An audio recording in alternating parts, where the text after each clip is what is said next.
There are certain cars you only get one chance to drive in a lifetime, and the Aston Martin 177 definitely fits that category.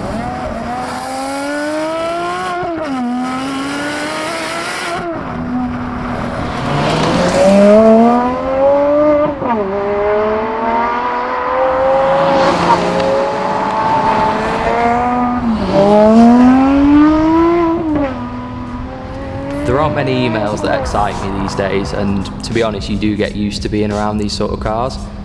But one morning a few weeks ago in the SCD office, I opened an email from Neil at Nicholas Me, and I couldn't quite believe my eyes because it was offering me the chance to drive a 177.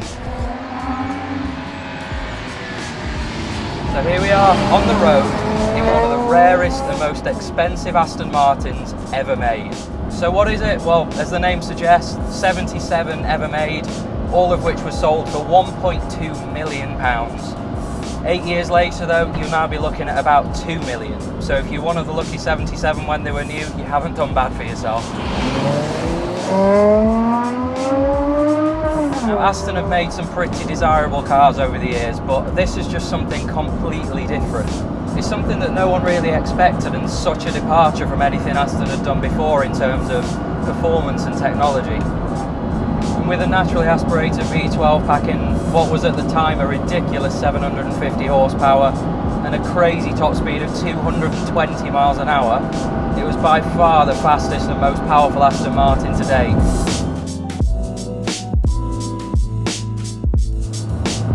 Now, I always thought the 177 was a GT car. To look at it, you would think it was a GT, but it is so raw, it's loud in here. You can hear so many mechanical noises, it's quite stiff. It's just a really visceral experience, like I really hadn't expected.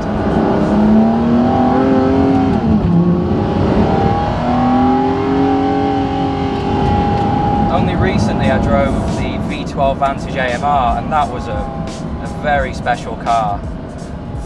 But this is a totally different machine. To say that this engine is a heavily reworked version of that 6 litre to turn this into a 7.3, you would never know it. It sounds completely different. Straight away when you get on a British road, it is very wide. It feels like that corner is miles away from me. But it's not a massively intimidating car. You can see out quite well, the visibility's good. It could be used as a Grand Tourer if it had a boot. The boot behind there is pretty laughable, so you just use it for special trips or you have a luggage van go along with you.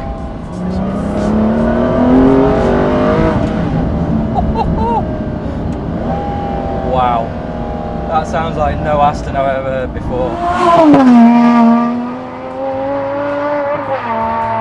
It is quite a raw car in lots of ways. It's an engineer's car. It's visceral. It's not the luxury thing that you might think, in as much as it's quite noisy inside the cabin. You can hear the odd bit of road rash coming up inside the wheel arches, and if you sit in traffic for long enough, you will feel the heat from the exhaust. So it's not a sophisticated. Or that's not its main aim, sophisticated road car in the way that the current Vanquish or DB11 is. It's quite a raw car, but that's its strength too, because it means it's a car that you can really get to grips with, or want to get to grips with. It's a driver's car.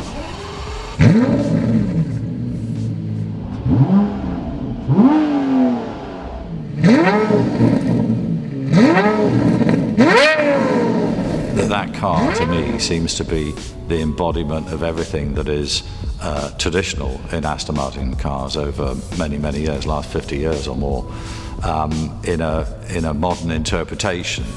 So, there are elements of the car which, the best way to put it is how do you embody everything together? And there is a body shape that has curves in it from the old cars. If you take a view head-on with that car, you can very easily see, for instance, a DB4 GT Zagato in its echoes. But even in the wing tops, those fine and hard lines which you see on the V8, there's lots of elements about it that hark back to older cars, But it's that thing of having a handcrafted aluminium body, and everything on that is alley and handcrafted, but wrapped around what you might call a modern carbon fibre chassis.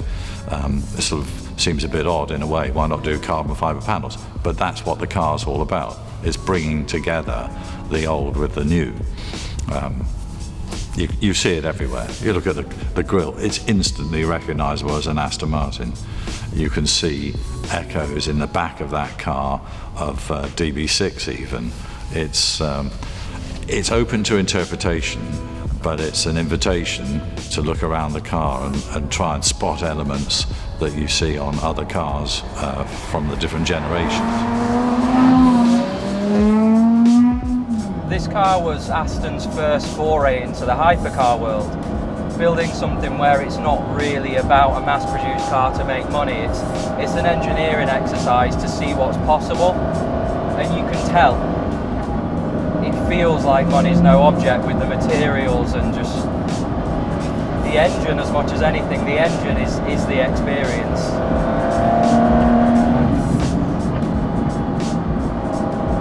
You can tell that it's been built by people who care about cars and driving, not bean counters.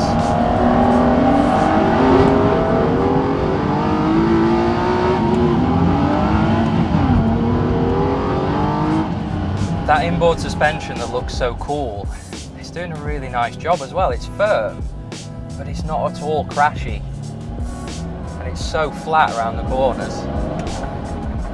The steering, it's got a nice weight to it. It's got so much feel compared to a lot of the modern things. And I think that's what this car's about. It's not necessarily about chasing numbers. It doesn't really have a direct rival, it just is what it is. It's about being the ultimate Aston Martin and just something to enjoy, no matter what the speed.